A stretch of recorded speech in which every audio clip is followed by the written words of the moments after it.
Johnny playing the piano. Can you hear me? Yes. How's the piano level where you are? Is it Good. it's good? Yeah. We can't hear it here. He's playing it into the ether. Wait, you can't hear it? No, because he's wearing headphones, but we can hear you. Ah, We're hearing him through you. yes, I can hear it. Yes. And where did that go live? Wait, you can't hear it? No, isn't that strange? Ah, Oh, I hear our YouTube. yes, I can hear it. Hallelujah! Exciting. Oh, how exciting. Okay, now I can tell this is you, my dad, and Johnny Cameron.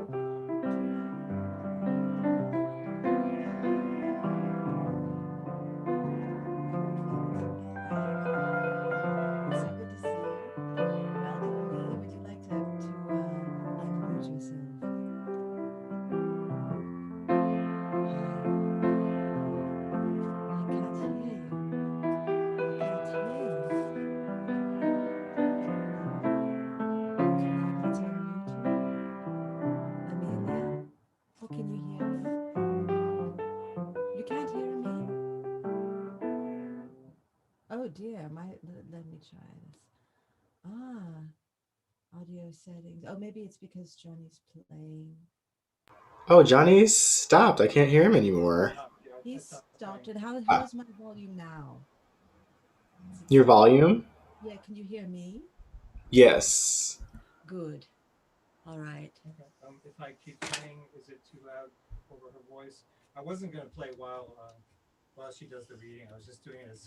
Yeah. I think that's a good volume if you play by yourself, Johnny. Perfect.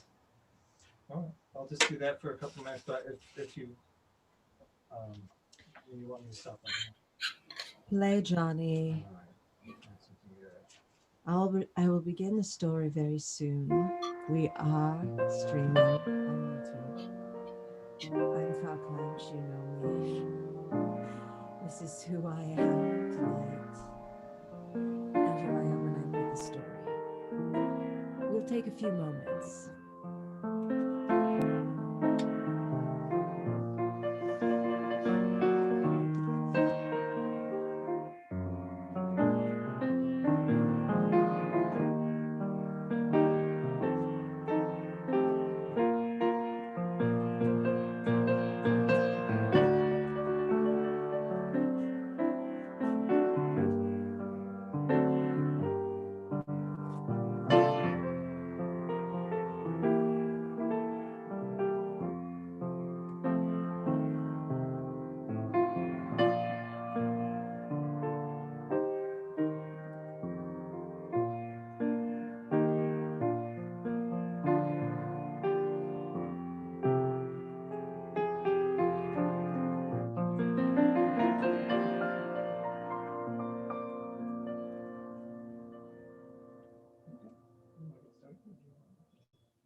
Frau Klunch. I've gone live on Instagram.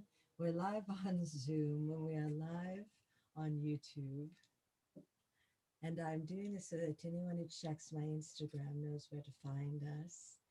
I think it's just us inside of the Zoom room, or maybe more, because it is a password. I hope we aren't bombed. I don't want to see any unwelcome body parts or behaviors. That's not what I'm here for. And I'm really looking forward to having some cheer. I am doing this on the Instagram, and I'm going to stop because then I'm going to post a little linky. I'm just going to put linky after this to it. I'll put a comment and I'll post my link. There we go. That's where we are. That's where we'll be. Thank you. End this now. And there we go. There we go. It has to be longer to post it. I'm going to delete it and just put a story up about us. I'll take a photograph of you. Here we are. I'm going to post it. There we go. This is where we are. There. I'm going to tag Miel Boompu.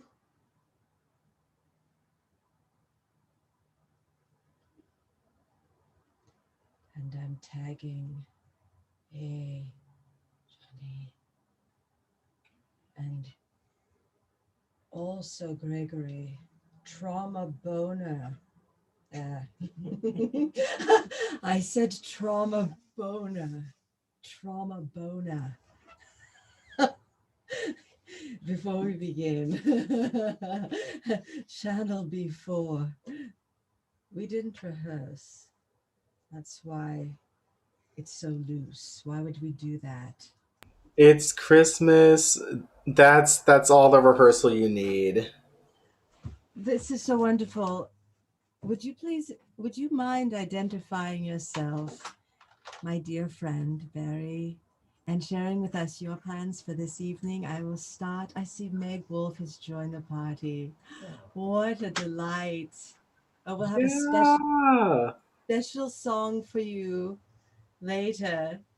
Um, this is wonderful. So, Barry, how about we just introduce ourselves and you can discuss your plans? Cool. Wait, have you introduced yourself, Frau Klunch? Thank you so much. My name is Frau Klunch, and this is a Christmas Eve party to celebrate perhaps the darkest holiday of the year, one that is divided and strange, but mostly dark because it is so lonely for so many people. Tonight, I'll finish reading A Christmas Carol by Charles Dickens on the Fair House official YouTube channel is where you'll find the staves 1, 2, and 3, along with my brief discussion about Charles Dickens and his shortcomings as far as the way he depicts disability culture in A Christmas Carol. I will do a brief discussion of that before I begin this evening, but not too long because most of you have already heard it. And anyway, we're reading staves 4 and 5 tonight. We're gathering for a party. You're here. If you need to come to the Zoom, you'll have to reach out somehow in the chat on YouTube, or just be satisfied that we're looking at you too. I'm doing my best to put the information out there. But the reason I read this story every year to myself is because it reminds me of the message that our humanity is like a little baby that needs to be born and reborn every year with intention, lest we forget about it and leave it to starve. That's why we're here, also sharing some cheer and some togetherness. If we don't know you, then we're glad to know you and have you here on Christmas Eve.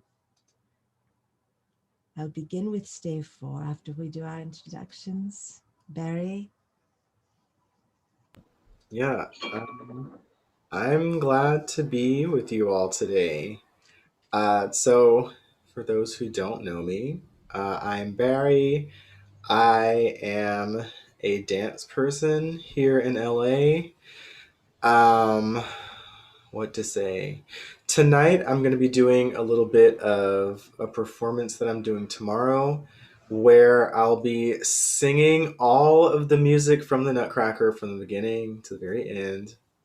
Um, and I'm so glad to be doing it. I mean, tonight, obviously, I'm just doing a little part, but I'm so glad to be doing it because I've done the Nutcracker since I was maybe like 6 years old, as I'm sure like so many dance people have done. Um, I started the Nutcracker when I was 6 years old and have done it or did it pretty much every year until I was 15, something like that.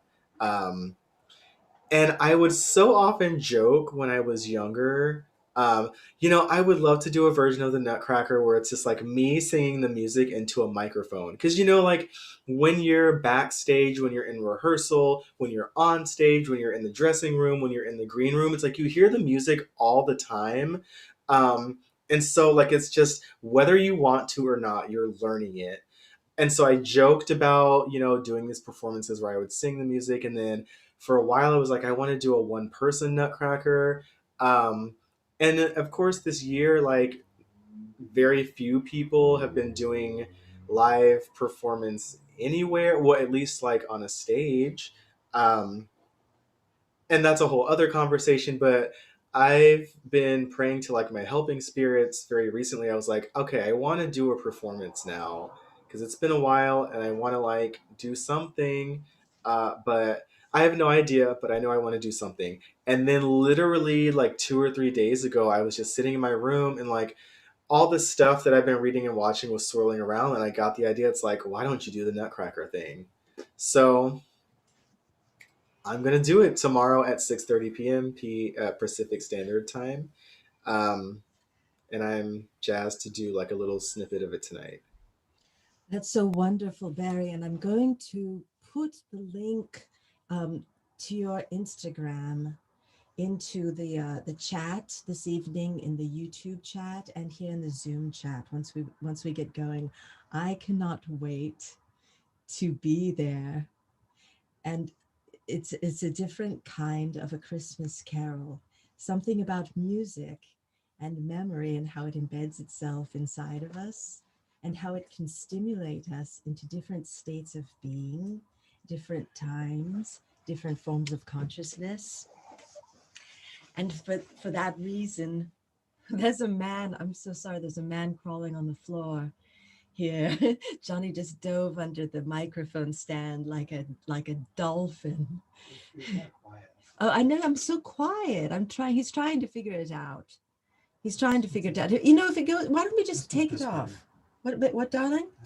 How is this any better? That's better, yeah. It's better? Is it good enough to hear my voice deeply, or should I? Okay, good. Because that will be very important once we get into the story. However, I don't want to take any more time discussing the story until we get to me. How about we do it now to make sure you all understand we are broadcasting on YouTube, on Stacey Dawson Stearns's YouTube channel that has 0 subscribers. And I'm proud of that. And I'm hoping to continue that throughout 2021 because I'm not trying to get followers or subscribers. I only have the channel so that I can do this. However, the other channel that I do want subscribers for is Fear House, which is where this lives because this is a horror story. Yet it is a horror story where horror is used to challenge the soul, and through it there's a resolution that is positive. Whereas if it was a horror story, as you'll find out in stave 4, we would end there and there would not be a stave 5. But we are live, we are broadcasting. I would like to ask Amelia Charter, would you like to introduce yourself, speak on the holiday, greet us?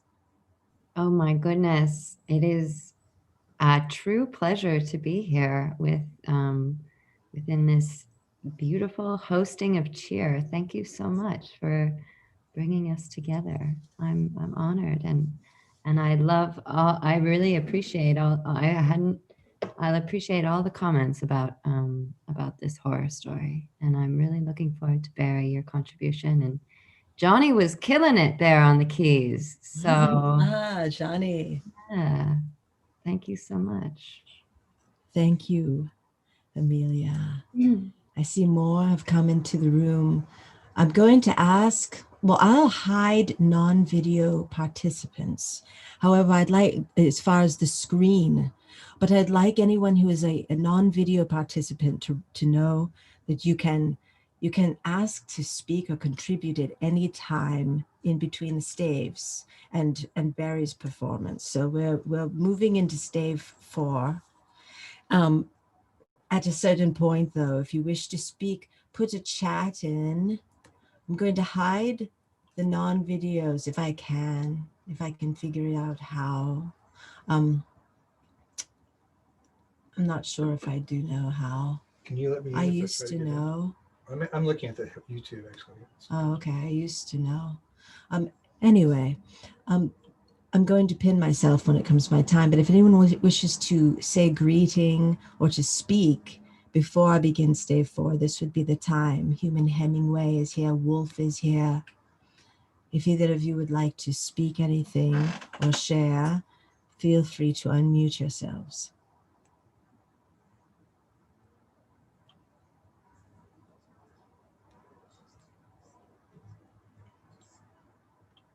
Wonderful. I'm going to go to speak of you. I'm going to pin myself, rather. And now I'm going to go into stave 4. I don't know if you're familiar with this story. Everyone has a cultural exposure to it if you live in America, and I imagine in the UK.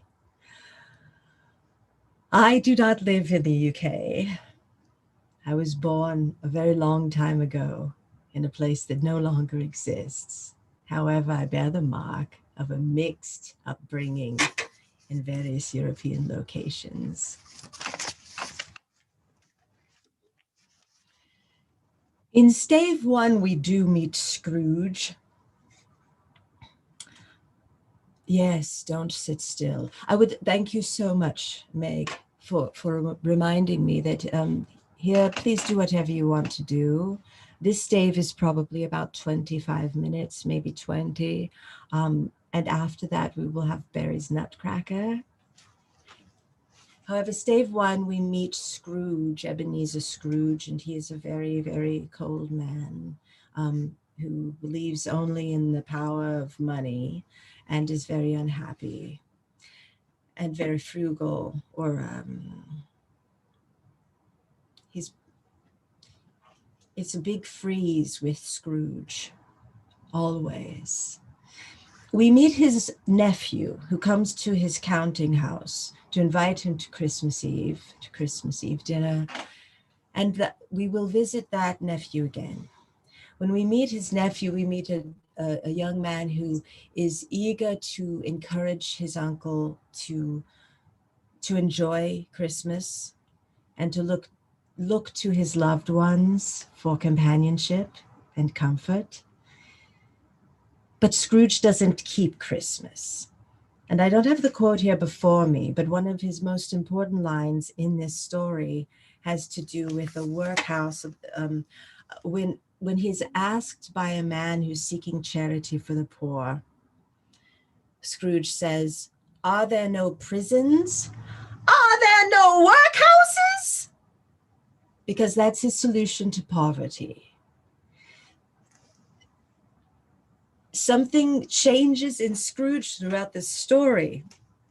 but it's not becoming a good person. It is becoming a person at all. That's the horror. I can't really, there is a flow chart about this, and I'm just going to read it to this point. Scrooge makes Cratchit work in the cold. Scrooge refuses to give charity. That's what I was just speaking about. Are there no prisons? Are there no workhouses? Scrooge is haunted by the ghost of Marley. The ghost of Marley is the one who appears in stave 1, his former partner in the counting house, a fellow Scrooge.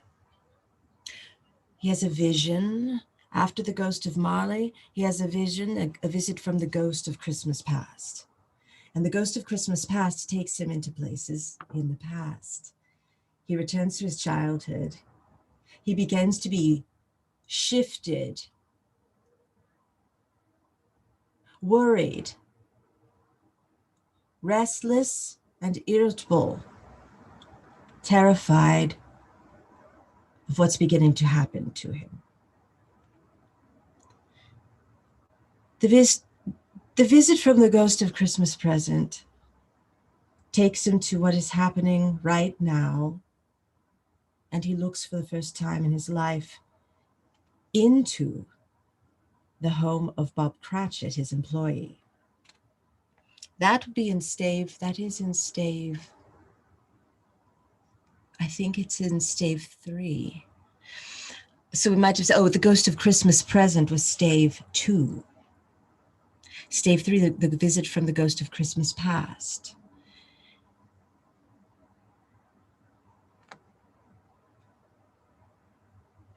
The visit from the ghost of Christmas past. That is the one that takes him through a variety of areas in the world. But he finally catches up with the truth that he wishes he'd lived his life differently. That's the story. I got caught in the stave 3 where you meet the Cratchit family. That's the part that becomes problematic because of the role of Tiny Tim. And I've changed the language there to Tim. I'm removing the ableist language.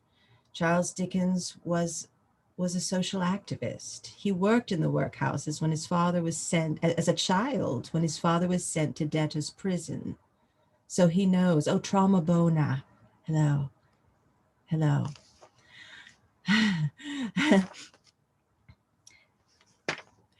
The viewpoint about those with disabilities in the Victorian era was one of monstrosity. It was beyond comprehension. There was a belief that someone whose body was physically different or who had a disability had that issue for a reason that was demonic, or that something beyond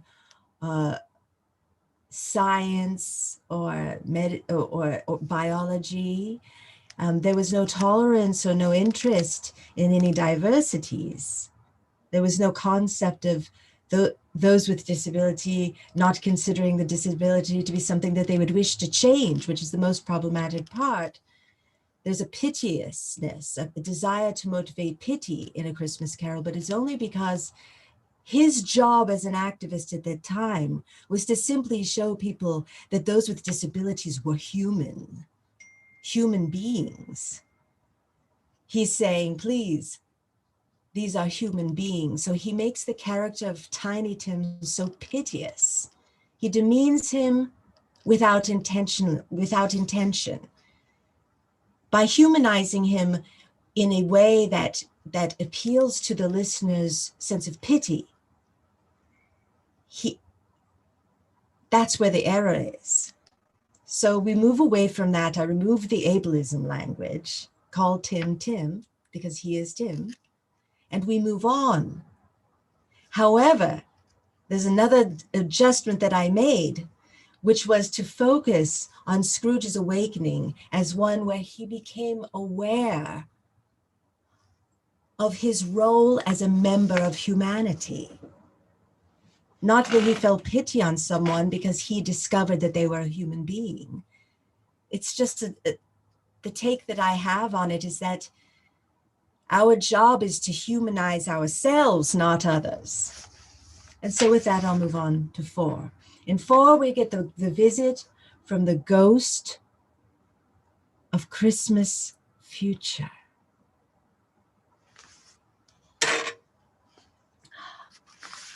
Before I begin, anyone who has come in, if you would like to greet the group, please do. Please unmute yourself as I find my page.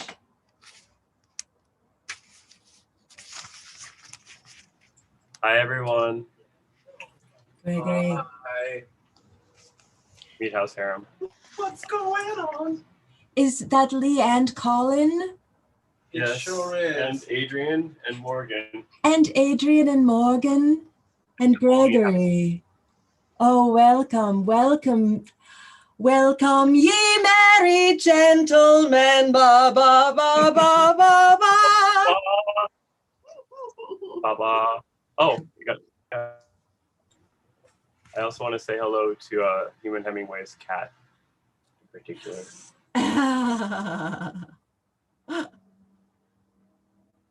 Here we go. I hope I don't make any errors. This is where you settle down, get cozy with yourselves and each other. This is one of the most challenging staves. When I was doing the book on tape, I could make a mistake and we could edit it out, but I can't do that now.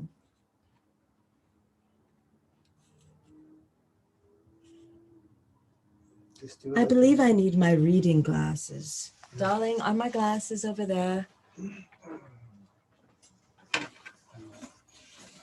They were. I'll go ahead without it. I'll look for them over here. Oh, I just wanted to share one choice. I'm sorry it's taken me so long to get started. This won't go long. It shouldn't go very long, and then we'll move into Barry, and I'm taking too much time because I have like all the worries of streaming. Bruce, hello.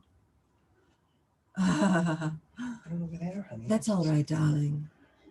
Normally when I do this, I can make an error.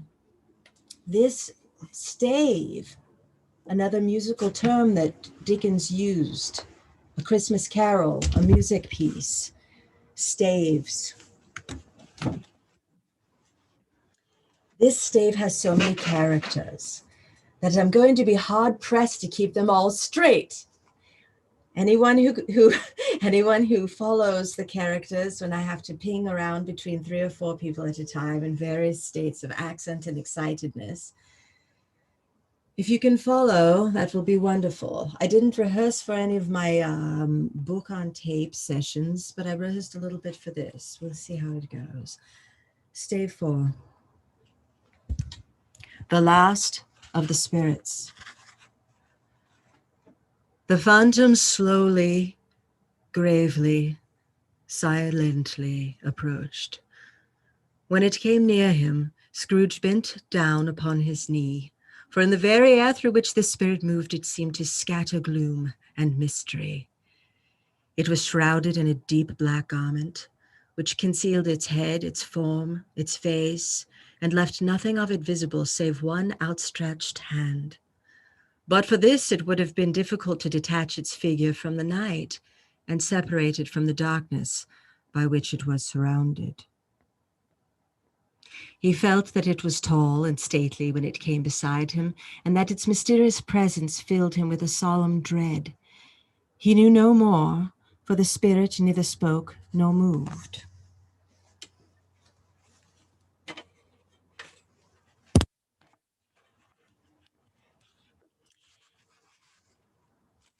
I am in the presence of the ghost of Christmas yet to come, said Scrooge.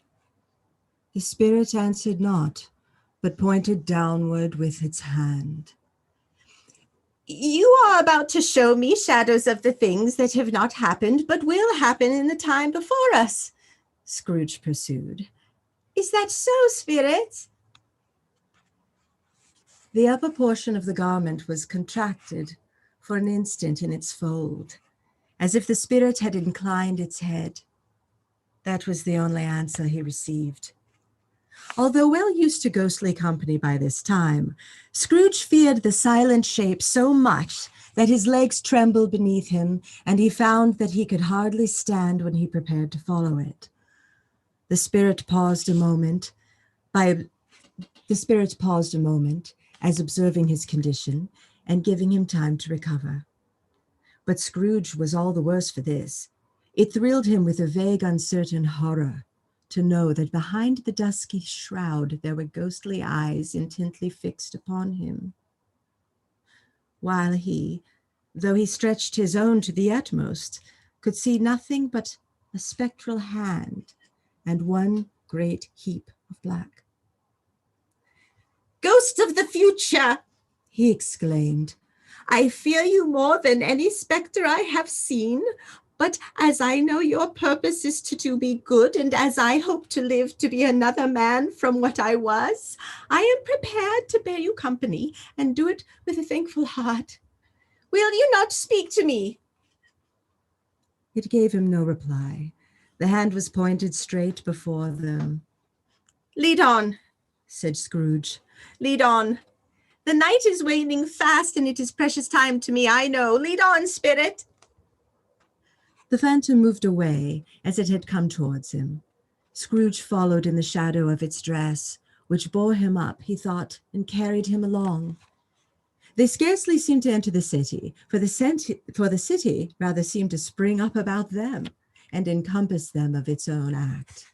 But there they were in the heart of it, on change, amongst the merchants who hurried up and down and chinked the money in their pockets and conversed in groups and looked at their watches and trifled thoughtfully with their great gold seals and so forth, as Scrooge had seen them often. The spirit stopped beside one little knot of businessmen. Observing that the hand was pointed to them, Scrooge advanced to listen to their talk. "No," said a great fat man with a monstrous chin. "I don't know much about it either way. I only know he's dead." "When did he die?" inquired another. "Last night, I believe." "Why, what was the matter with him?" asked a third, taking a vast quantity of snuff out one very large snuff box. "I thought he'd never die." "God knows," said the first, with a yawn. "What has he done with his money?" asked a red-faced gentleman with a pendulous excrescence on the end of his nose that shook like the gills of a turkey cock. "I haven't heard," said the man with the large chin, yawning again. "Left it up to his company, perhaps. He hasn't left it to me, that's all I know." The pleasantry was received with a general laugh. "It's likely to be a very cheap funeral," said the same speaker. "For upon my life, I don't know of anybody to go to it. Suppose we make up a party and volunteer." "I don't mind going if the lunch is provided," observed the gentleman with the excrescence on his nose. "But I must be fed if I make one." Another laugh. "Well, I'm the most disinterested among you, that, after all," said the speaker, "for I never wear black gloves, and I never eat lunch. But I'll offer to go if anybody else will. And when I come to think of it, I'm not at all sure that I wasn't his most particular friend, for we used to stop and speak whenever we met. Bye-bye." Speakers and listeners strolled away and mixed with other groups. Scrooge knew the men and looked toward the spirit for an explanation. The phantom glided on into a street. Its finger pointed to two persons meeting. Scrooge listened again, thinking the explanation might lie here.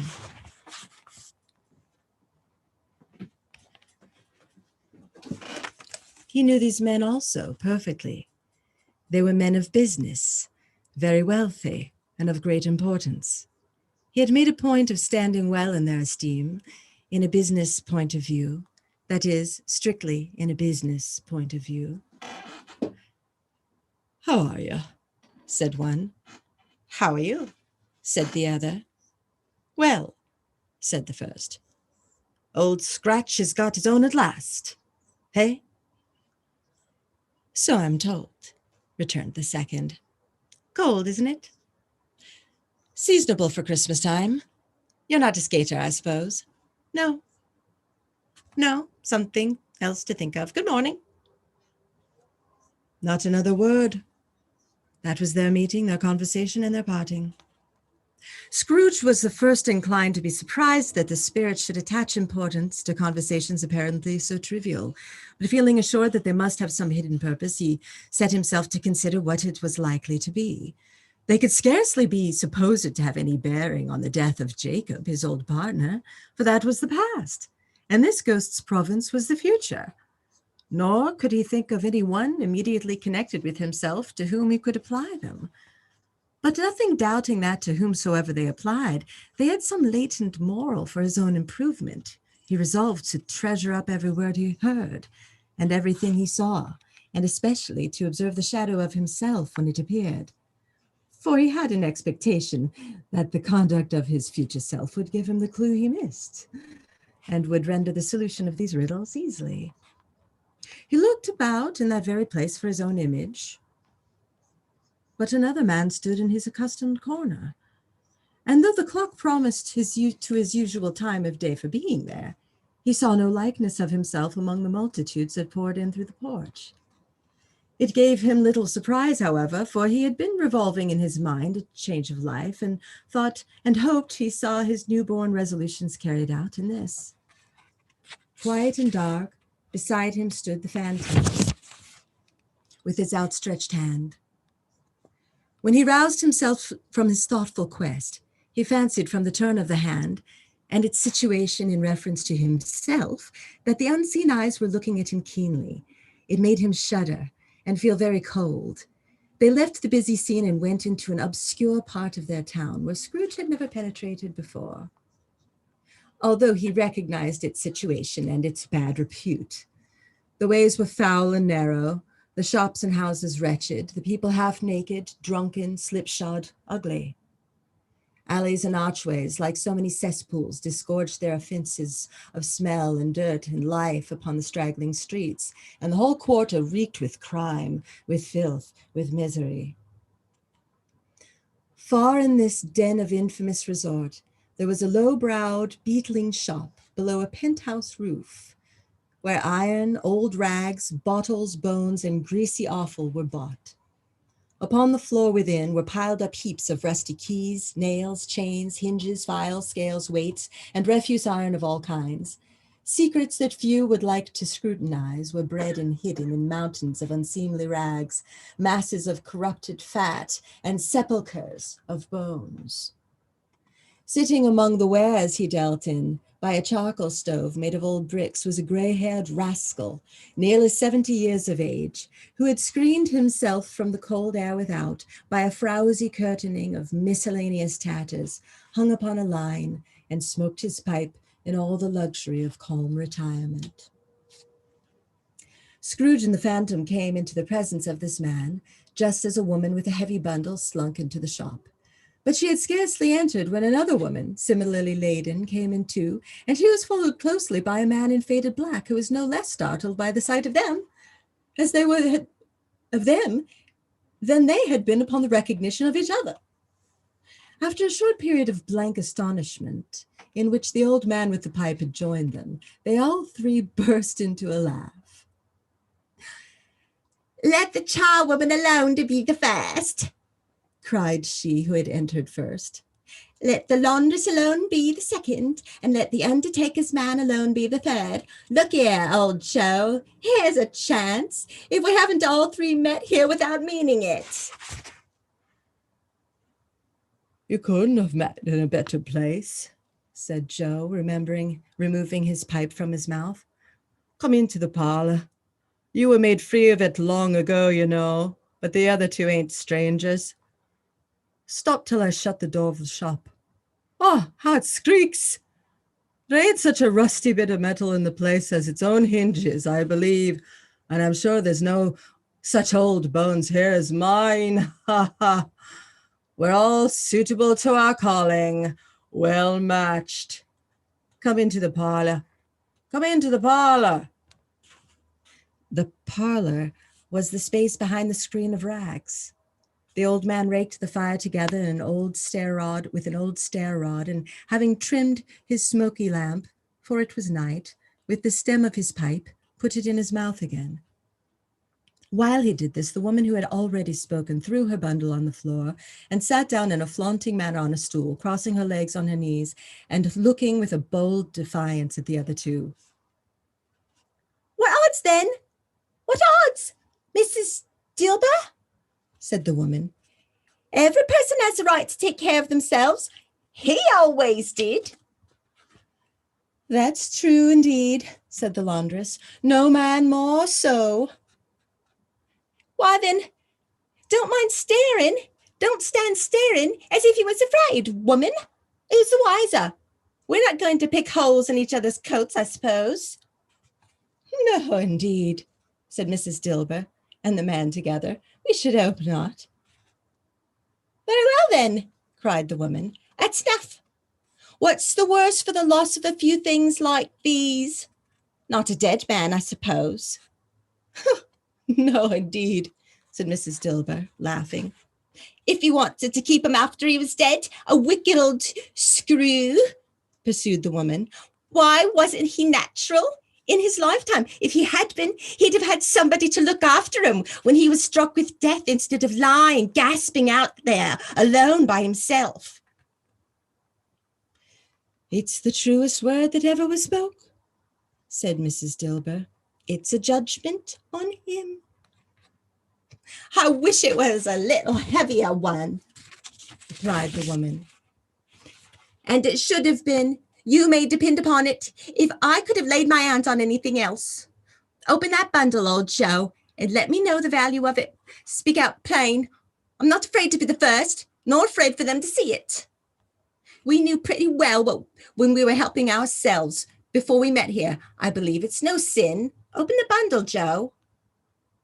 But the gallantry of her friends would not allow this, and the man in faded black, mounting the breach first, produced his plunder.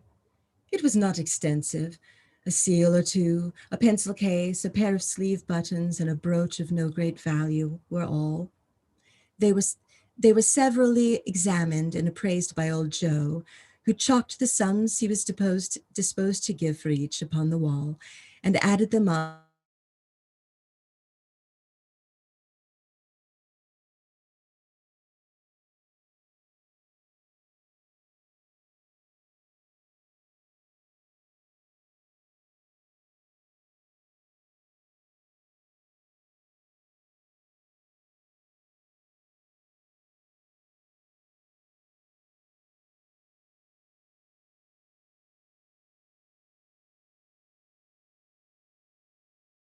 the way I ruined myself, said old Joe. That's your amount. And if you asked me for another penny and made another open question, I'd repent of being so liberal and knock off half a crown. And now undo my bundle, Joe, said the first woman. Joe went down on his knees for the greater convenience of opening, and having unfastened a great many knots, dragged out a large and heavy roll of some dark stuff.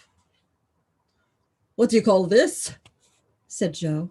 Bed curtains. Ah, returned the woman, laughing and leaning forward on her crossed arms. Bed curtains? You don't mean to say you took him down, rings and all, with him lying there, said Joe. Yes, I do, replied the woman. Why not? You were born to make your fortune, said Joe, and you'll certainly do it. I certainly shan't hold my hand when I can get anything in it by reaching it out.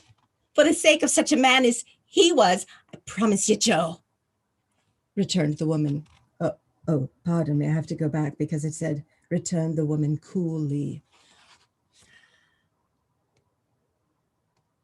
You were born to make your fortune, said Joe, and you'll certainly do it. I certainly shan't hold my hand when I can get anything in it by reaching it out, for the sake of such a man as he was. I promise you, Joe, returned the woman coolly. Don't drop the oil upon the blankets now. His blankets? Asked Joe. Whose else's, do you think? Replied the woman. Isn't likely to take cold without him, I dare say. I hope he didn't die of anything catching, eh? Isn't likely. Oh, anyway, I hope he didn't die of anything catching, eh? Said old Joe, stopping in his work and looking up. Don't you be afraid of that, returned the woman. I ain't so fond of his company that I'd loiter about him for such things if he did. You may look through the shirt till your eyes ache, but you won't find a hole in it, nor a threadbare place. It's the best he had, and a fine one too. They'd have wasted it if it hadn't been for me. What do you call a wasting of it? Asked old Joe. Putting it on him to be buried in, to be sure, replied the woman with a laugh. Somebody was fool enough to do it, but they took it off again.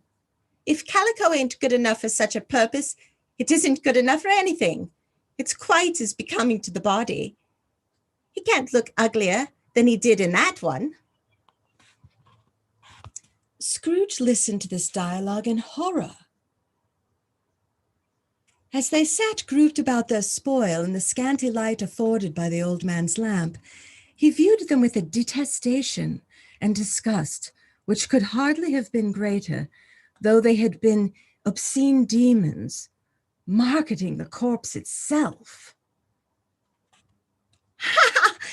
Laughed the same woman when old Joe, producing a flannel bag with money in it, told out their several gains upon the ground. This is the end of it, you see. He frightened everyone away from him when he was alive, to profit us when he was dead. Ha ha ha! Spirit! Said Scrooge, shuddering from head to foot. I see. The case of this unhappy man might be my own. My life tends that way now. Merciful heavens, what is this? He recoiled in terror, for the scene had changed, and now he almost touched a bed, a bare, uncurtained bed, on which, beneath a ragged sheet, there lay something covered up, which, though it was dumb, announced itself in awful language.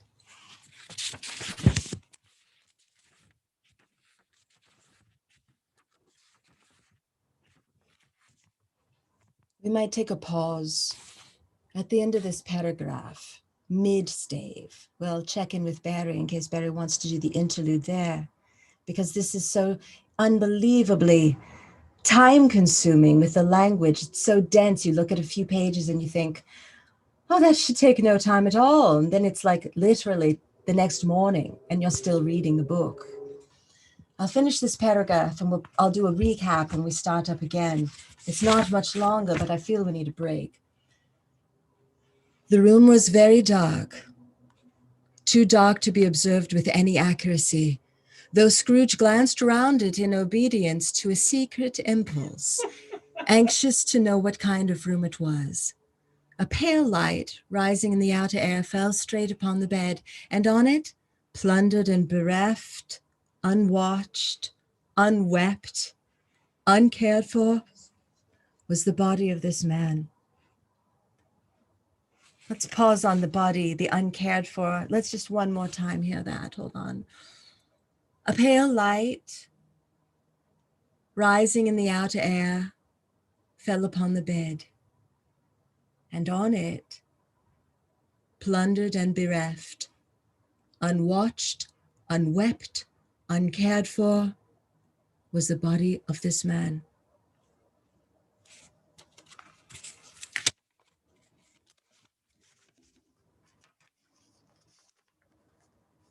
in case it was difficult to tell, the first conversation in the chapter was of businessmen over that talking about the passing of another, but with so little care that it was remarkable.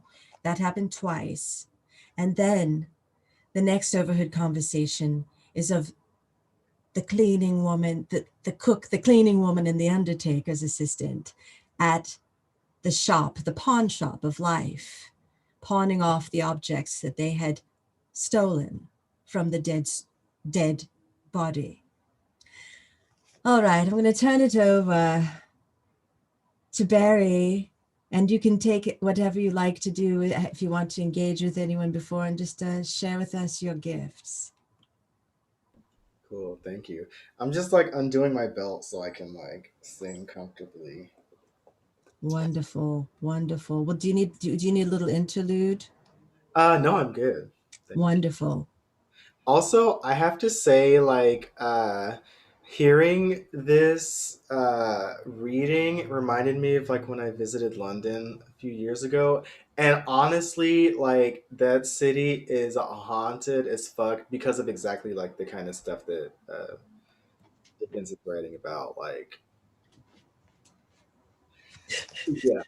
Okay. So for those of y'all who weren't here when I spoke a little earlier, tomorrow I'm doing is it a recitation?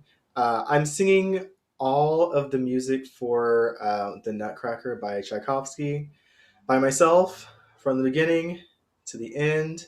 And it's all based on my remembering the music from all the Nutcracker productions I've been in since I was 6 years old until I was like a teenager in high school. Um, yeah, I guess I won't say anything else. Um, Tonight I will sing. This is music from sort of like the middle, getting closer to the end of Act One. This is after Clara's Nutcracker. So Clara, um, she's a girl who gets this Nutcracker from her uncle for Christmas, but she doesn't know that the Nutcracker is actually like the soul of a prince that's like trapped inside this doll. Um, anyway, like the doll comes to life on when the clock strikes midnight on Christmas. He gets in a fight with the Rat King, who cursed him or cursed a princess that was like related to him. But anyway, he kills the Rat King. The spell is broken, and then after the spell is broken, they travel through this forest that's filled with snow. It starts to snow. So this music is from the moment they leave Clara's house and are journeying into that forest. And you all can still hear me from back here, right? Okay, cool. Oh, wait, hold on. Before, I gotta change my lighting, obviously. Oh, you need to change your lighting. I'm just finding the link. I'm going to put the links to your performance tomorrow into these things. So if you need to take a moment to adjust things for yourself, everyone's Here we go. Touch of a button. Touch yeah. of a button. But yes, please, thank you for sharing the link. Let me just make sure it looks good. Okay, cool.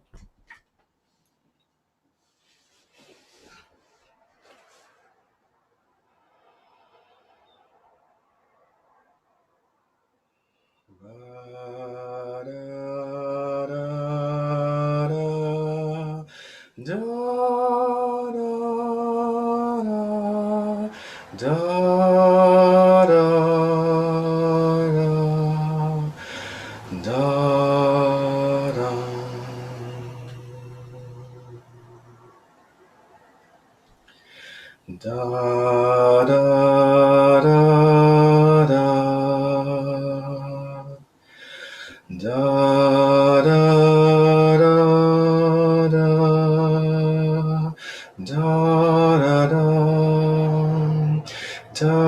da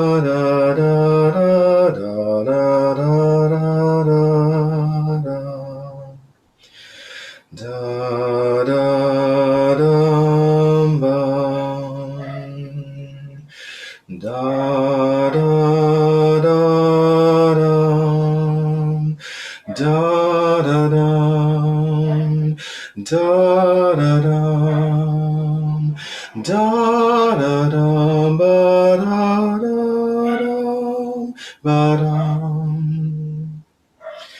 Da da da da da da. Da da da da da da da da da. Da da da da ba da. Da da da da da da da da da da da da da da la da da da da da da da da da da da da ba dum. Da da da da da da da da dum. Da da da dum ba dum. Da da da da da da da da da da la da da da la da da da da da da da da da da da da da da la da da da da bum bum bum bum da da da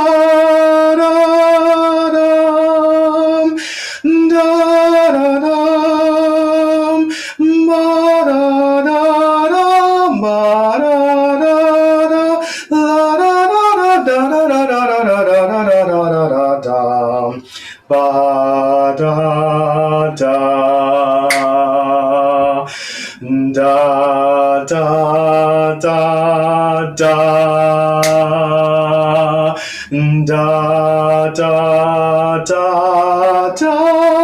da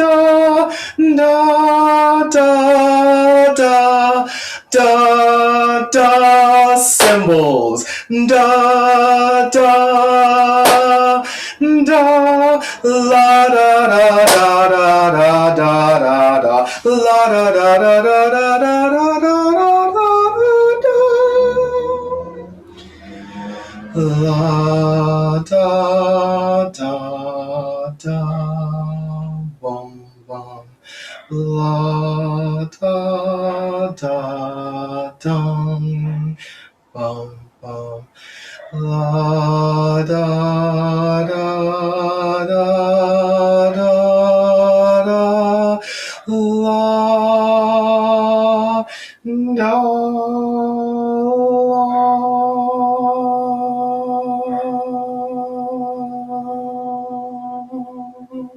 bum bum bum bum bum bum.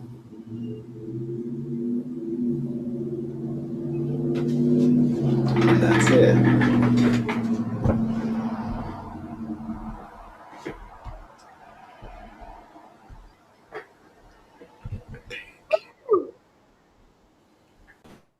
Unmute yourselves.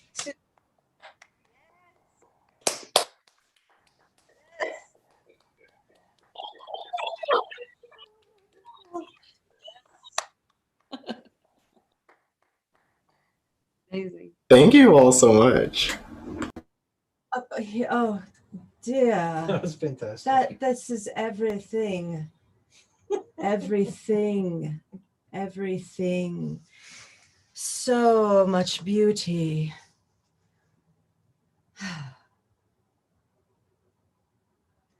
Is there anyone who would listen to that and would like to share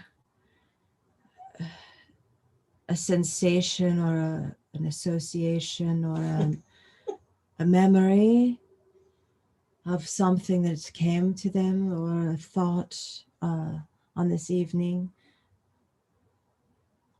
Feel free to unmute. I'll just say I had a memory come to me. I only experienced growing up with a nutcracker when I started working as I'm more of a technician on that side, so working backstage. And I just remember working the nutcracker in a couple concert halls over several winters. and they would bring in ballerinas from Russia, and they were the Russian ballerinas who would smoke and have oxygen and go out and dance and come off and smoke and have oxygen. So I was remembering that. So thank you. I've never seen dancers backstage with the oxygen, but the smoking and running to dance and then going to smoke, so real, so real. I don't have any cigarettes with me this time around, but thank you for the memory.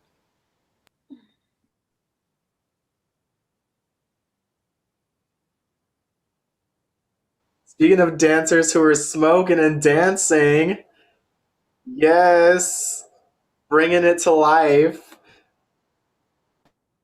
Doing life. I'm all confused about where to speak because I'm set up to read, but I want to talk to you. Doing life in such different ways. It truly brings to mind. I'm going to do this. It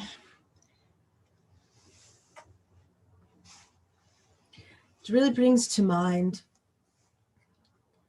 a question that perhaps your experience with the Nutcracker could shed light upon.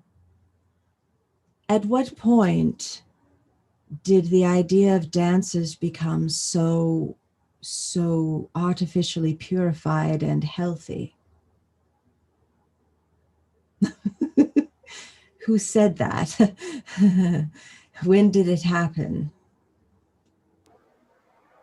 What is so mind blowing to me is, I mean, really, like reading, especially the history of ballet. Like, come on, like for real. At a certain point, like people were going to the Paris Opera and being like, "I'm just going so I can like be the highest bidder on such and such ballerina, and like I want to like take her home, and we're gonna fuck. That's what we're gonna do." Like, um, damn, I don't know. I feel like it's really been in the past 100 years, if that. And I feel like a lot of it was really, at least in my view, like when it came to America and people were like, ballet is a high art form. And like, that was never the story for so long. For so long. So I have that same question too. That would be something really interesting to trace, is like how that development happened. But it's so recent. It's such a recent propaganda campaign. I'm just like, come on, It, don't. it is, I mean, it's obvious like that athletes, etc., the wisdom of don't trash your body is always there, but it's unspoken in so many other realms.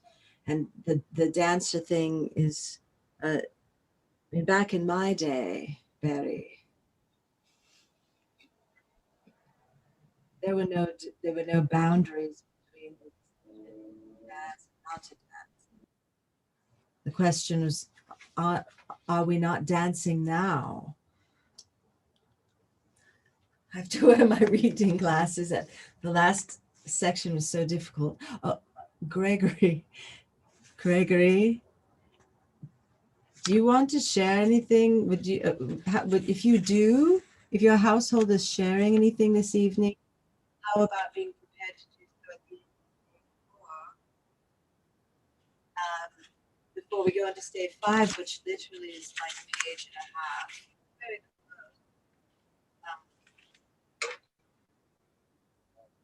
close. Yes. Oh, Gregory,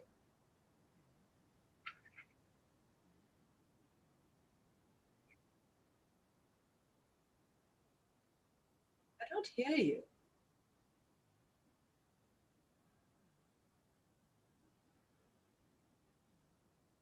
I can't hear you. You might have to text me. You may have to. Strange.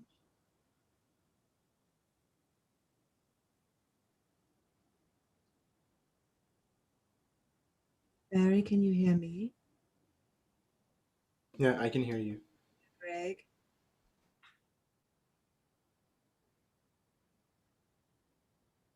What, while they're doing this, Barry, would you like to state, I've put it in the links in the YouTube and both in the Zoom and the YouTube, but would you like to say anything more about how people can access your performance and when it is tomorrow? Yeah.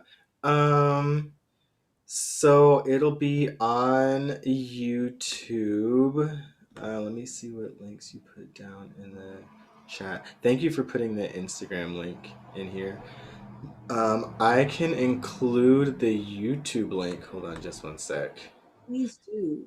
Um, Put those links in there. but yeah, it's gonna be on YouTube, and I have to say respect to you, Frau Klunch, because setting up a live stream was way harder than I thought it was. Yes. It's yeah, everything is it's so amazing because the idea was so small, and then I was like, now I want to do this live on YouTube, and suddenly it became like that, like there were 50 million other steps. So props to you for figuring these things out and doing them consistently. I, I had trouble today and I was looking at yours and I was wondering if I could ask you how you did this very special thing of setting up where the placeholder for your live stream, which I couldn't do, but that might be because we are live streaming from Zoom through YouTube. Are you just going straight through YouTube tomorrow? No, I have like this it's like an encoder. I got this like free program where it's like you can, you know. Okay. Oh, encoder. Yes, I saw that on the help site today, trying to figure it out, but yeah, well, good on you too. Yeah, let's get in touch with Stacy and then we can like she's somewhere she's somewhere wrapping presents or making some sort of a pie food for or something, or at least that she should be. uh-huh. Now she's just wondering what's going on about Jesus and getting angry. Just going so angry. Stacy is also getting angry with the world about Jesus and saying, why is Jesus worthy of so much attention if you're going to ignore the Jesus who's lying there right in front of you? Also, I feel like Jesus is probably looking at people and being like, bitches, my birthday is not in December. What are you talking about? Oh my gosh. Oh, that's amazing. It's amazing. But yeah, like, oh, go ahead. Well, no, I was thinking I could start in with this. I'm seeing Gregory. You can chat us. I can see that you're doing some technical things. So I'll just I'll sally forth. Oh, we can hear you. It's very low, but we can hear you. Oh, Good volume. hold on. Yeah, that guy right there. Oh, hold on. Oh, Are we there? Are we there? Yes, you are. You I have are. no idea how that. Okay, well, better. Hi. Hello, Yay! Gregory. You were. It took a village. Yes, it did. Sorry. Okay. That's Hi. why we're Christmas here. miracle. That's This is why we're here. here. Perfect. Talk to us, Gregory. All right. Hi. Were you saying to do it after your final stave, or were you I was saying? reaching out to say that I'm in the middle of stave 4, and I was thinking when I finish stave 4 before doing stave 5, you might wish to say something. But I also wanted to say that it is not mandatory for people to stay and listen to this reading. I've been reading in my basement, in the dark, for days upon days by myself to make a book on tape. And so this recording session, oh, I love your fez. Lee, darling, we haven't met, but I know you.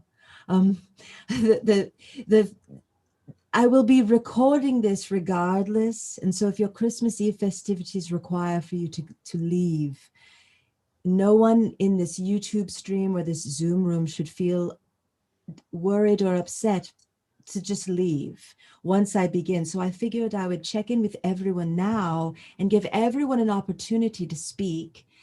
And then I will read once everyone has had a time to share their Christmas Eve cheer, because that's why we're here. And Gregory, if you have anything you'd like to discuss. Oh, well, I was going to sing a song. Wonderful. Oh, Barry's happy. I'm now in Why is my microphone not working panic voice, but I'm going to try and find Bobby Darin voice pretty quickly. It Would might you not like a happen. little bit of time? Should I read a little bit and then you warm up and relax? That sounds like a plan. We'll hope the mic works when I unmute myself again. Well, perhaps you should keep your mic open and just not be loud. But if you have to warm up, Stacey, you've known me. that was a stupid suggestion. that suggestion was for an idiot who doesn't know you, and I know you so well. Could you be quiet? I think Could we'll you be be quiet while I talk? We figured out the issue. I'm like, you mean shout over you? Shout over my own version of the story over you, as you're saying. Yeah? No. That might be what the people want. Honestly, I don't think it would. If you feel confident, if you want us to just hang out until you're ready before I start reading, that's also fine. If you have things, or Johnny could play a song. Ooh, Johnny play a song. Johnny will play a song, and after that, Gregory, and then anyone who wishes to speak before I begin the final run, my entry into Yuletide Nirvana. But it doesn't have to include you. This is what we're doing for each other now. Johnny's coming back, but what we're doing. Does anyone wish to say before Johnny plays, if they have something they've discovered this holiday season that they'd like to share?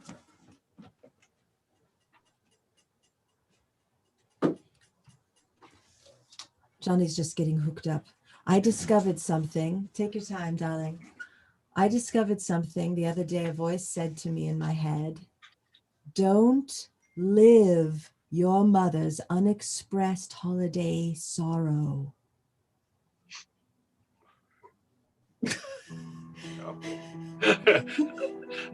The voice in my head told me that, Gregory.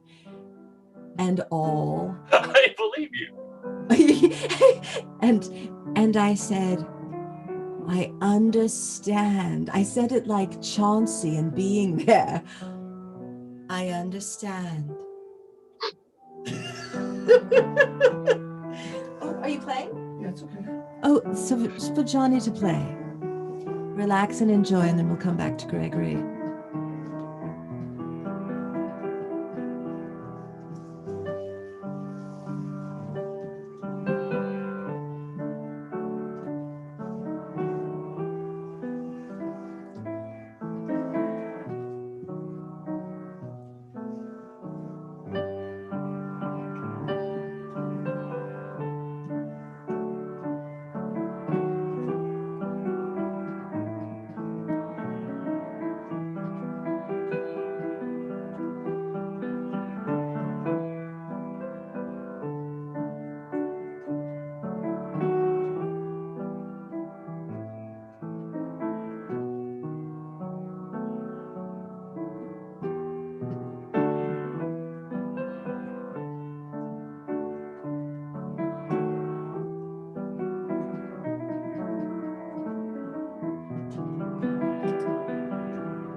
I'll find out.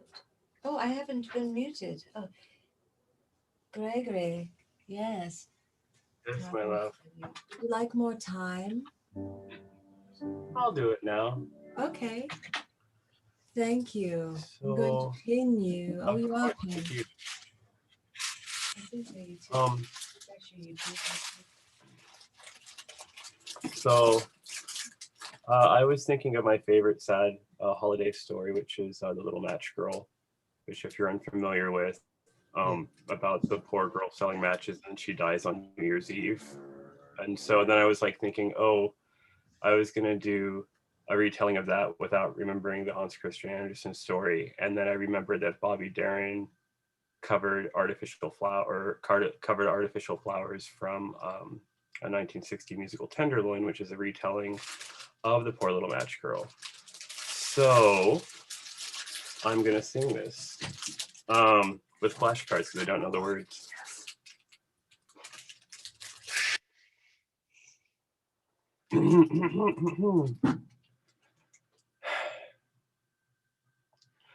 Alone in the world was poor little Anne, as sweet a young child you'd find.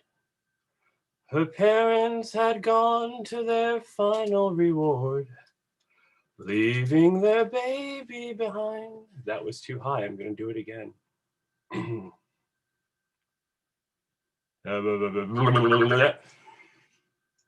Alone in the world was poor little Anne.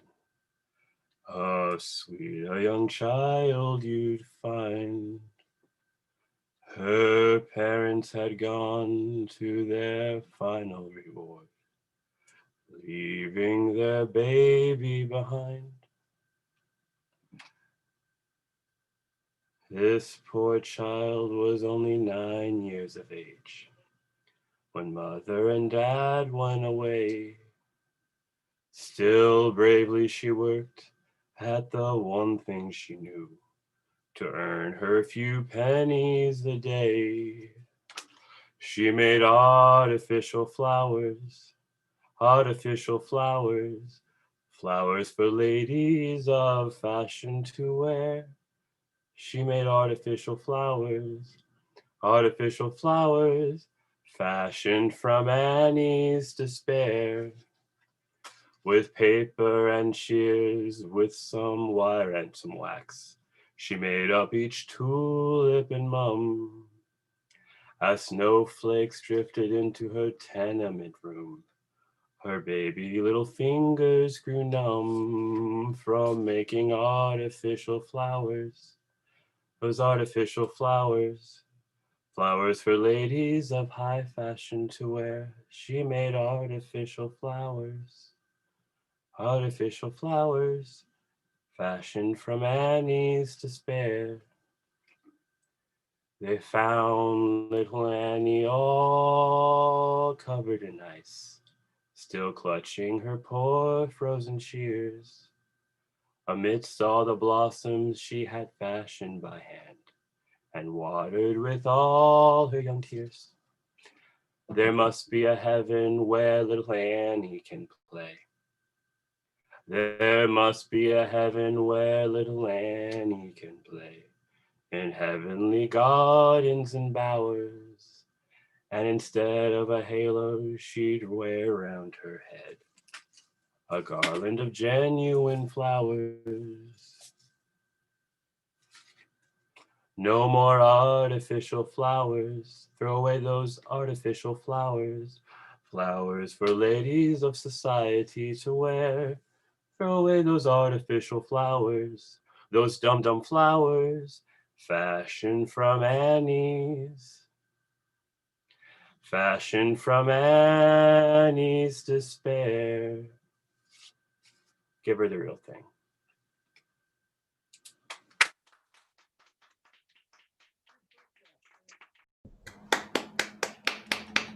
Yes.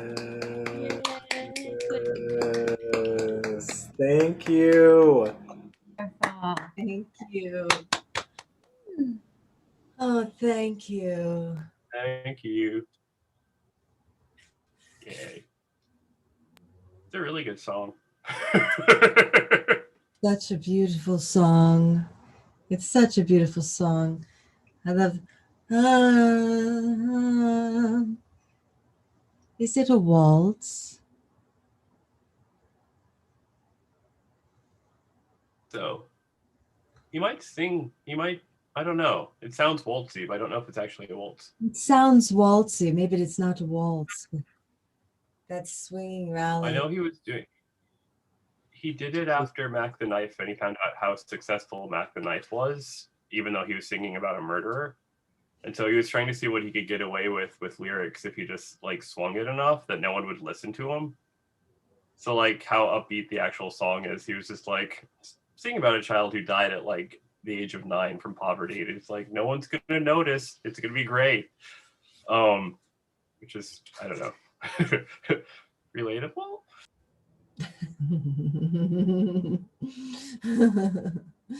Yes.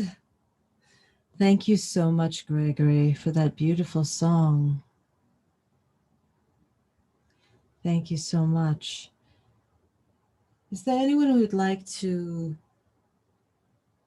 say anything before I begin the descent into the final moments of this story?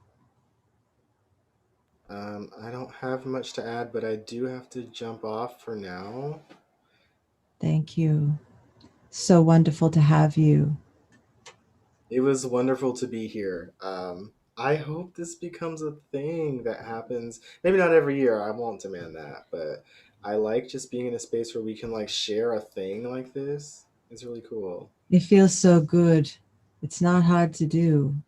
This was so much fun. And Yeah. look at little Bondi. So yes, no one should feel bad about leaving. This is a gathering in the midst of a moment. If you have things to do and places to go, time you need to spend in another way. This is Barry, thank you. I will be seeing you tomorrow for your performance at 6:30, right? Correct? 6:30. Thank you. Thank you. And good night, everyone. I hope you have a good holiday, a restful holiday, something holiday. Yeah, and I'll see some of you tomorrow. Goodbye. Enjoy. It's really good to see you all. So good to see you, Meg. I miss you. I miss you so much, Meg. I love you. I love you too. I miss you too. I miss you and you too. Thank you, Stacy, Frau Klunch. You're so welcome, Meg. Thank you. You are in the cult. You are the cult.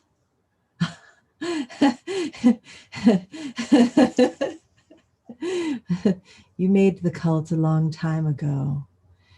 So it's only appropriate to be in this moment together.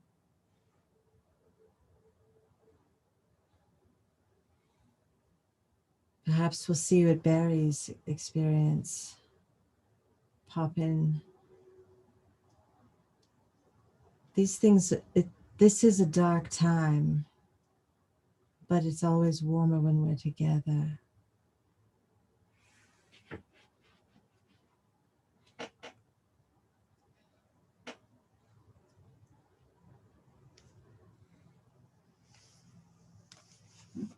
Amelia, I'm going to begin reading soon.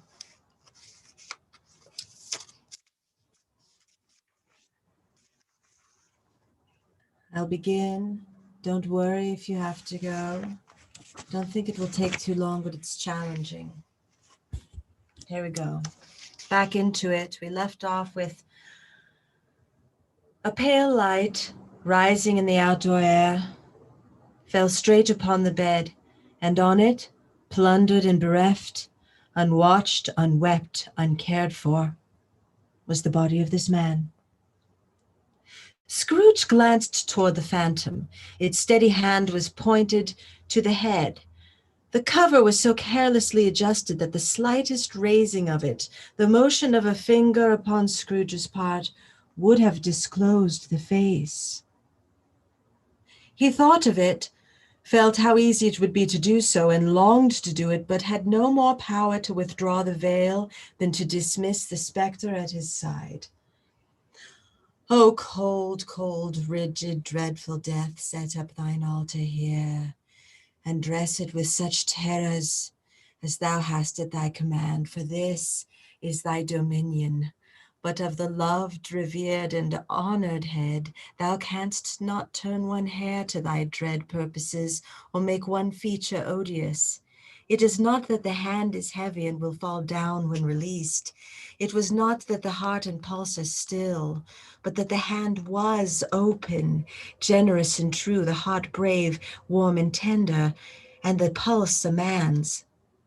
Strike, shadow, strike, and see his good deeds springing from the wound to sow the world with life immortal. No voice pronounced these words in Scrooge's ears, and yet he heard them when he looked upon the bed. He thought, if this man could be raised up now, what would be his foremost thoughts? Avarice, hard dealing, griping cares? They had brought him to such a rich end, truly. He lay in the dark, empty house with not a man, a woman, or a child to say that he was kind to me in this or that, and for the memory of one kind word, I will be kind to him. A cat was tearing at the door, and there was a sound of a gnawing, a cat was tearing at the door, and there was a sound of gnawing rats beneath the hearthstone. What they wanted in the room of death, and why they were so restless and disturbed, Scrooge did not dare to think. "Spirit," he said, "this is a fearful place. In leaving it, I shall not leave its lesson. Trust me, let us go." Still, the ghost pointed with an unmoved finger to the head. "I understand you," Scrooge returned, "and I would do it if I could, but I have not the power, Spirit. I have not the power." Again it seemed to look upon him. "If there is any person in the town who feels emotion caused by this man's death," said Scrooge, quite agonized, "show this person to me. Spirit, I beseech you." The phantom spread its dark robe before him for a moment like a wing, and withdrawing it revealed a room by daylight where a mother and her children were.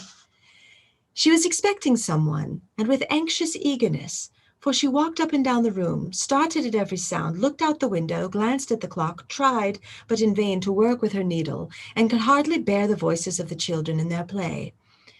At length the long-expected knock was heard. She hurried to the door and met her husband, a man whose face was careworn and depressed, though he was young. There was a remarkable expression in it now, a kind of serious delight of which he felt ashamed, and which he struggled to repress.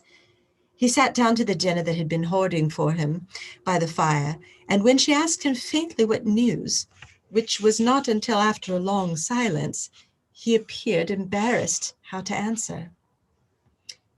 "Is it good?" she said, "or bad?" to help him. "Bad," he answered. "We quite ruined?" "No. There is hope yet, Caroline." "If he relents," she said, amazed. "There is. Nothing is past hope if such a miracle has happened."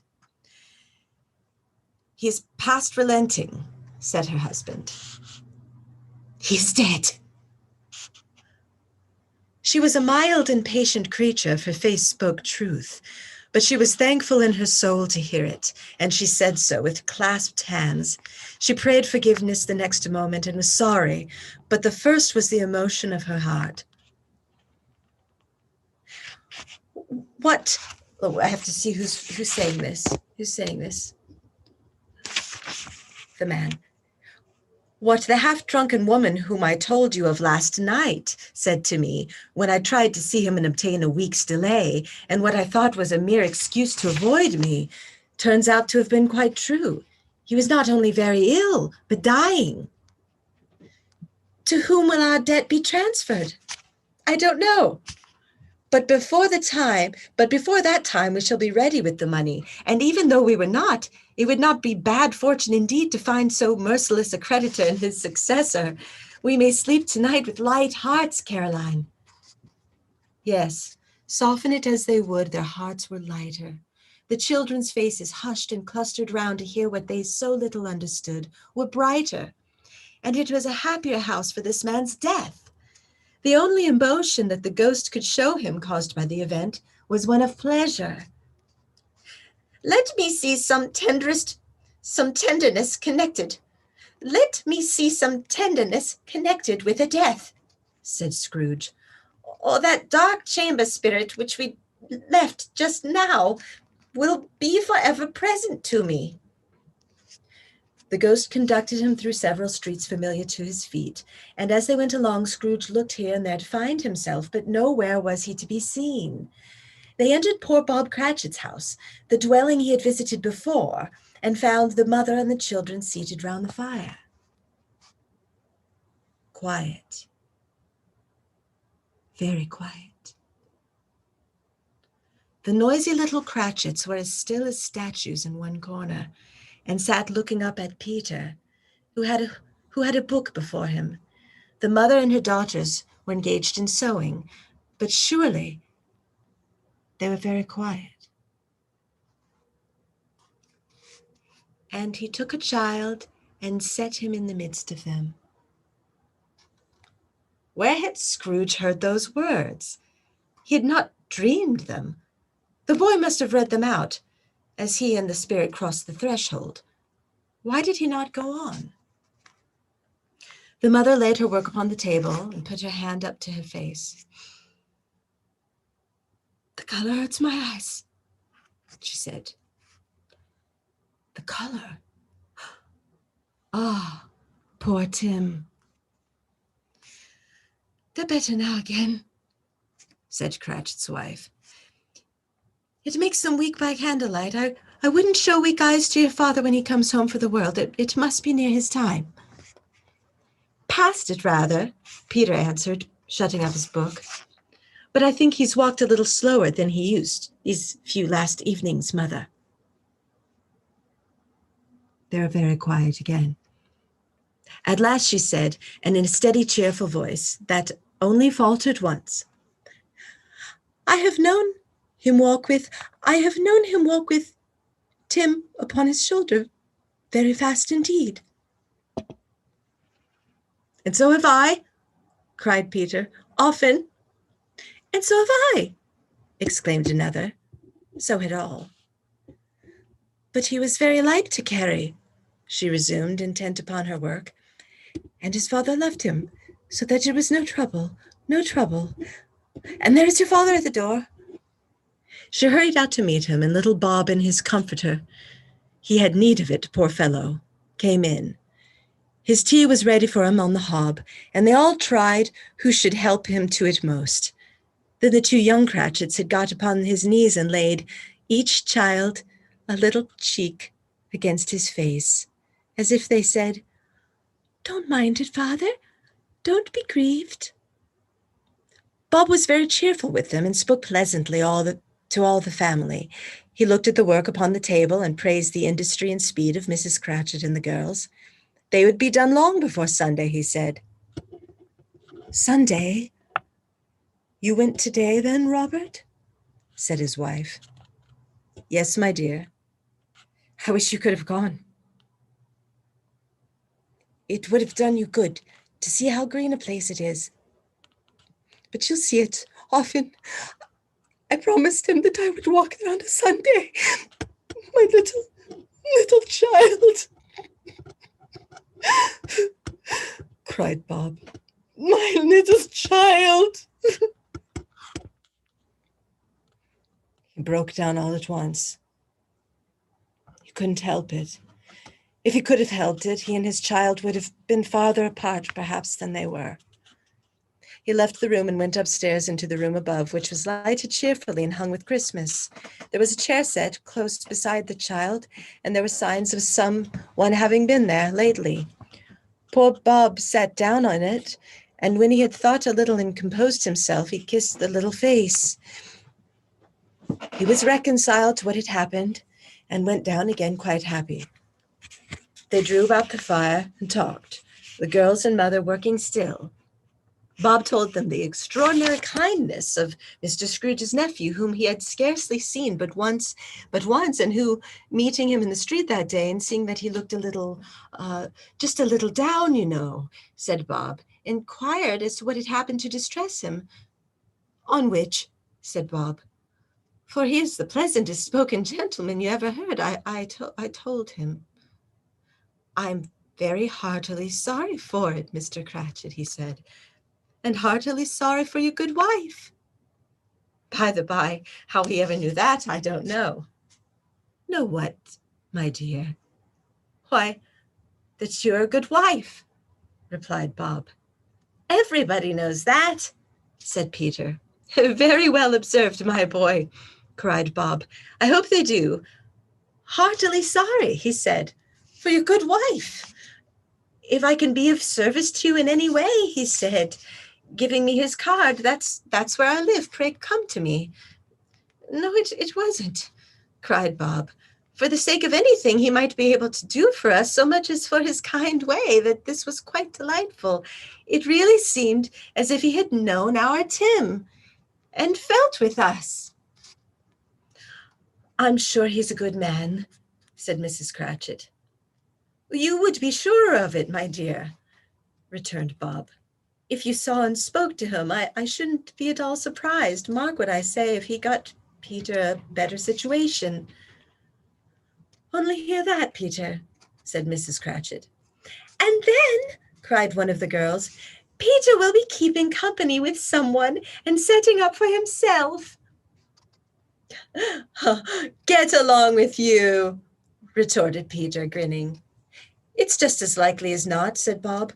One of these days, there's plenty of time for that, my dear, but however and whenever we part from one another, I'm sure we shall none of us forget poor Tim, shall we? Or this first parting that there ever was among us. Never, father, cried they all. And I know, said Bob, I know, my dears, that when we recollect how patient and how mild he was, although he was a child, we shall not quarrel easily among ourselves and forget poor Tim in doing it. No, never, father, they all cried again. I am very happy, said little Bob. I am very happy. Mrs. Cratchit kissed him, his daughters kissed him, the two young Cratchits kissed him, and Peter and himself shook hands. Spirits of Tim, thy childish essence was from God. Spectre, said Scrooge.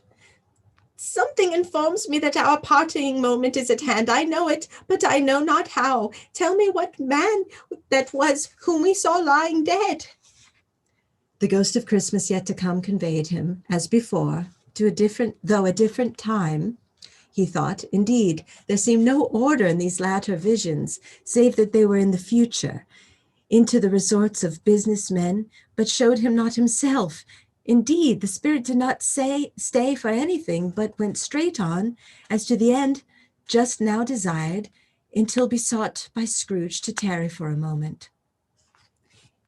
This court, said Scrooge, through which we hurry now, is where my place of occupation is, and has been for a length of time. I see the house. Let me behold what I shall be in days to come. The spirit stopped. His hand was pointed elsewhere. The house is yonder, Scrooge exclaimed. Why do you point away? The inexorable finger underwent no change. Scrooge hastened to the window of his office and looked in. It was an office still, but not his. The furniture was not the same, and the figure in the chair was not himself. The phantom pointed as before. He joined it once again and wondered why and whither he had gone, accompanied it until they reached an iron gate. He paused to look round before entering. A churchyard.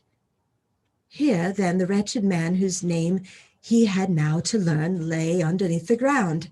It was a worthy place, walled in by houses, overrun by grass and weeds, the growth of a vegetation's death, not life, choked up with too much burying, fat with repleted appetite, a worthy place. The spirit stood among the graves and pointed down to one. He advanced towards it, trembling. The phantom was exactly as it had been, but he dreaded that he saw a new meaning in its solemn shape. "Before I draw nearer to that stone to which you point," said Scrooge, "answer me one question.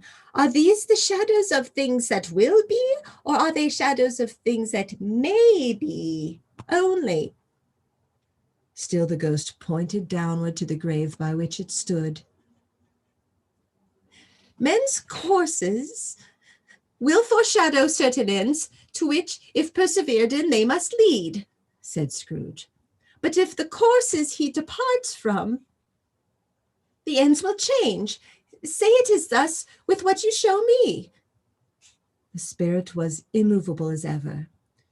Scrooge crept towards it, trembling as he went, and following the finger, read upon the stone of the neglected grave his own name, Ebenezer Scrooge. "Am I that man who lay upon the bed?" he cried upon his knees. The finger pointed from the grave to him and back again. "No, spirit, no, no, no." The finger still was there. "Spirit," he cried, tight clutching at its robe, "hear me. I'm not the man I was. I will not be the man I must have been, but for this intercourse. Why show me this, if I'm past all hope?" For the first time, the hand appeared to shake. "Good spirit," he pursued, as down upon the ground he fell before it, "your nature intercedes for me and pities me. Assure me that I have yet made change. Assure me that I may yet Your nature intercedes for me and pities me. Assure me that I yet may change these shadows you have shown me by an altered life." The kind hand trembled. "I will honor Christmas in my heart and try to keep it all the year. I will live in the past, the present, and the future. The spirits of all three shall strive within me. I shall not shut out the lessons that they teach. Oh, tell me I may sponge away the writing on this stone."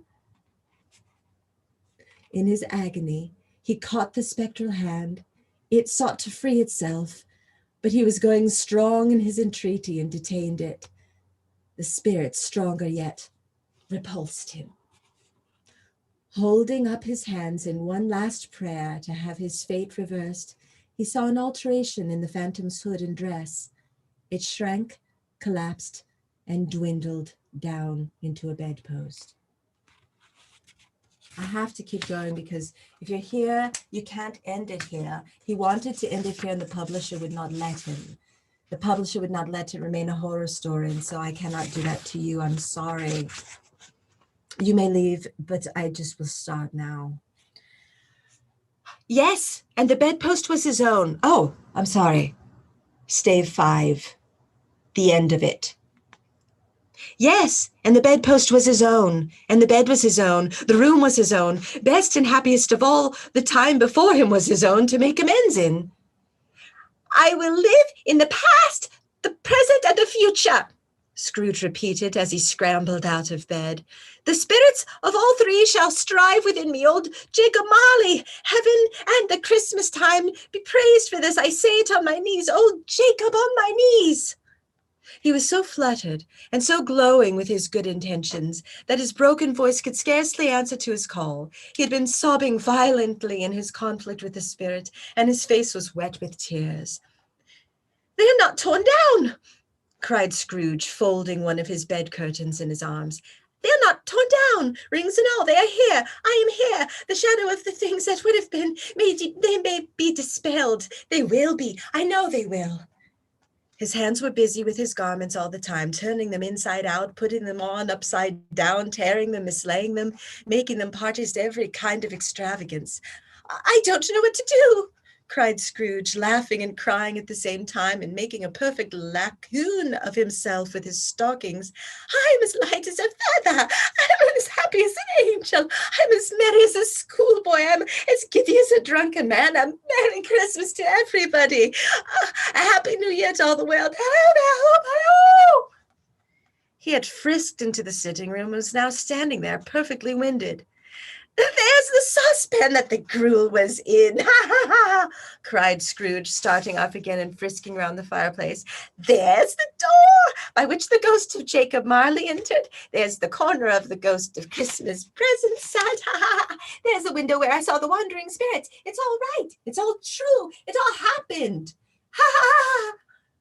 Really, for a man who had been out of practice for so many years, it was a splendid laugh. A most illustrious laugh, the father of a long, long line of brilliant laughs. I don't know what day of the month it is, said Scrooge. I don't know how long I've been among the spirits. I don't know anything. I'm quite a baby. Never mind. I don't care. I'd rather be a baby. Hello. Whoop. Hello. Hello here.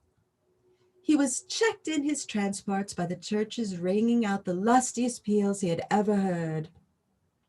Clash, clang, hammer, ding, dong, bell, bell, dong, dong, hammer, clang, clash. Oh, glorious, glorious. Running to the window, he opened it and put out his head. No fog, no mist. Clear, bright, jovial, stirring, cold, cold piping for the blood to dance to. Golden sunlight, heavenly sky, sweet fresh air, merry bells. Oh, glorious, glorious. What's today? Cried Scrooge, calling downward to a boy in Sunday clothes who perhaps had loitered in to look about him. Eh? Returned the boy with all the might of wonder. What's today, my fine fellow? Called Scrooge. Today? Replied the boy. Why, Christmas Day! It's Christmas Day, said Scrooge to himself. I haven't missed it. The spirits have done it all in one night. They can do anything they like. Of course they can. Of course they can. Hello, my fine fellow. Hello, returned the boy. Do you know the poulterers in the next street but one at the corner? Scrooge inquired. I should hope I did, replied the lad. An intelligent boy, said Scrooge. A remarkable boy. Do you know whether they've sold the prize turkey that was hanging up in there? Not the little prize turkey, the big one. What, the one as big as me? Returned the boy. Oh, what a delightful boy, said Scrooge. It's a pleasure to talk to him. Yes, my buck. It's hanging in there now, replied the boy. Is it? Said Scrooge. Go and buy it. Walk? Exclaimed the boy. No, said Scrooge. I am in earnest. Go and buy it and tell them to bring it here, that I may give them the direction where to take it. Come back with the man. I'll give you a shilling. Come back with him in less than 5 minutes and I'll give you half a crown. The boy was off like a shot. He must have had a steady hand at a trigger who could have got a shot off so fast as that. I'll send it to Bob Cratchit's, whispered Scrooge, rubbing his hands and splitting with a laugh. He shan't know who sends it. It's twice the size of Tim. Joe Miller never made such a joke as sending it to Bob's bee. The hand in which he wrote the address was not a steady one, but write it he did somehow and went downstairs to open the street door, ready for the coming of the poulterer's man. As he stood there waiting his arrival, the knocker caught his eye. Side note, the knocker was in the shape of Jacob Marley. That's how the ghost of Marley entered. The knocker caught his eye.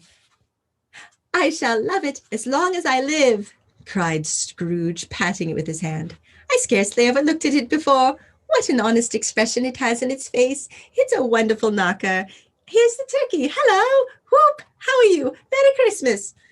It was a turkey. It was a turkey. He could never have stood upon his leg.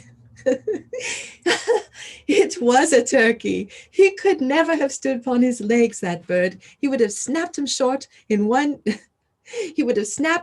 off in 1 minute like sticks of sealing wax. Why, it's impossible to carry that to Camden Town, said Scrooge. You must have a cab. With a chuckle, the chuckle with which he said this, and the chuckle with which he paid for the turkey, and the chuckle with which he paid for the cab, and the chuckle with which he recompensed the boy, were only to be exceeded by the chuckle with which he sat down breathless in his chair again and chuckled till he cried. Shaving was not an easy task, for his hand continued to shake very much, and shaving requires attention, but even when you don't dance while you are at it. But if he had cut the end of his nose off, he would have put a piece of sticking plaster over it and been quite satisfied. He dressed himself all in his best, and at last got out into the streets. The people were by this time pouring forth as he had seen them with the ghost of Christmas present, and walking with his hands behind him, Scrooge regarded everyone with a delighted smile. He looked so irresistibly pleasant, in a word, that 3 or 4 good-humored fellows said, "Good morning, sir. A Merry Christmas to you."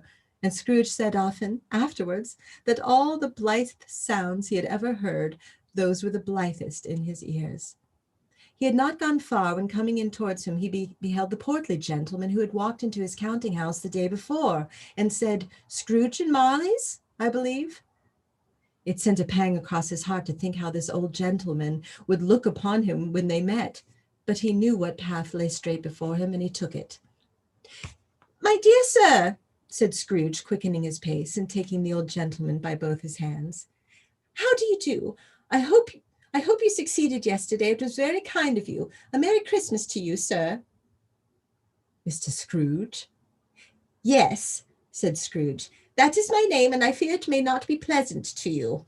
Allow me to ask your pardon, and will you have the goodness—" Here Scrooge whispered to him in his ear. "Lord bless me," said the gentleman, as if his breath were gone. "My dear Scrooge, are you serious?" "If you please," said Scrooge, "not a farthing less. A great many back payments are included in it, I assure you. Will you do me that favor?" "My dear sir," said the other, shaking hands with him, "I don't know what to say to such "Don't say anything, please," retorted Scrooge. "Come and see me. Will you come and see me?" "I will," cried the gentleman, and it was clear he meant to do it. "Thank ye," said Scrooge. "I'm much obliged to you. I thank you 50 times. Bless you." He went to church and walked about the streets and watched the people hurrying to and fro, and patted children on the head and questioned beggars, and looked into the kitchens of houses and up to the windows, and found that everything could yield him pleasure. He had never dreamt that any walk, that anything could give him so much happiness. In the afternoon, he turned his step towards his nephew's house. He passed the door a dozen times before he had the courage to go up and knock, but he made a dash and did it. "Is your master at home, my dear?" said Scrooge to the girl. "Nice girl, very." "Yes, sir." "Where is he, my love?" said Scrooge. "He's in the dining room, sir, along with mistress. I'll show you up the stairs, if you please." "Thank ye. He knows me," said Scrooge, with his hand already on the dining room lock. "I'll go in here, my dear." He turned it gently and sidled his face in round the door. They were looking at the table, which was spread out in great array, for these young housekeepers are always nervous on such points and like to see that everything is right. "Fred," said Scrooge. Dear heart alive, how his niece by marriage started! Scrooge had forgotten for the moment about her sitting in the corner with the footstool, or he wouldn't have done it on any account. "Why, bless my soul!" cried Fred. "Who's that?" "It's I, your Uncle Scrooge. I've come to dinner. Will you let me in, Fred?" "Let him in! It is a mercy he didn't shake his arm off. He was at home in 5 minutes. Nothing could be heartier. His niece looked just the same. So did Topper when he came. So did the plump sister when she came. So did everyone when they came. Wonderful party, wonderful games, wonderful unanimity, wonderful happiness. But he was early at the office next morning. Oh, he was early there. If he could only be there first and catch Bob Cratchit coming late, that was the thing he had set his heart upon. And he did it. Yes, he did. The clock struck 9. No Bob. A quarter past. No Bob. He was full 18 minutes and a half behind his time. Scrooge sat with his door wide open that he might see him come into the tank. His hat was off before he opened the door, his comforter too.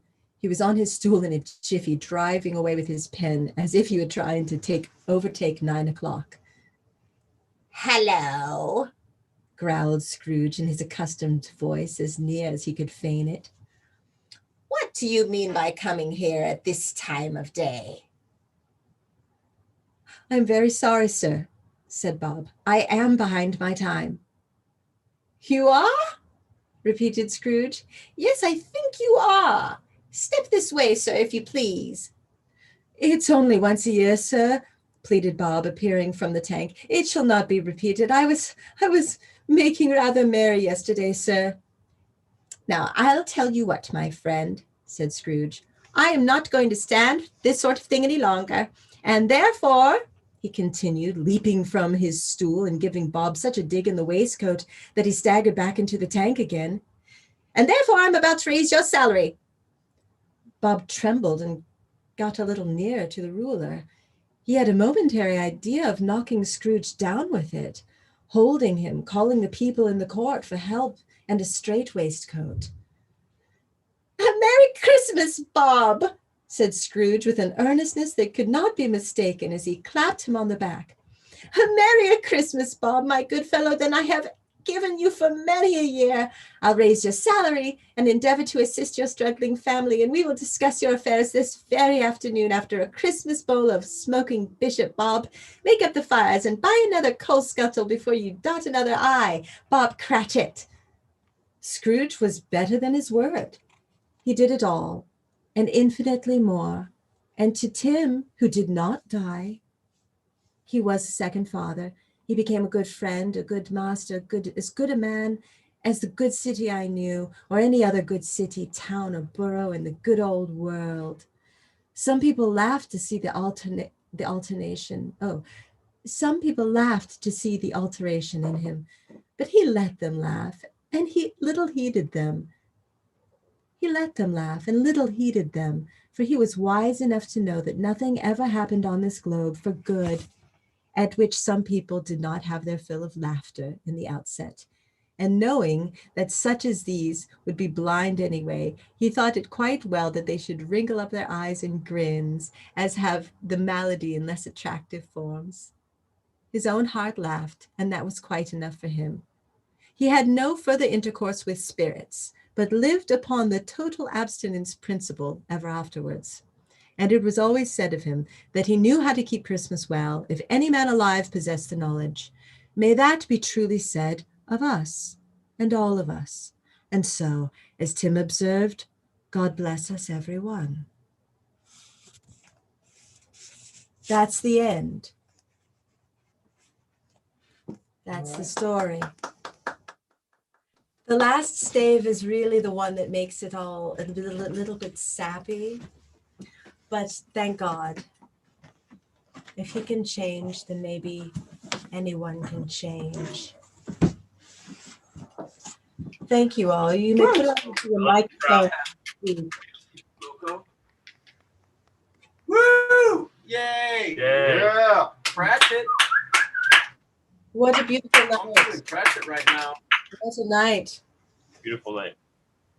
Thank you so much. Yay. Thank you all for Thank being here together. There we go. Wow. I'll unmask. Hey! Big snatch.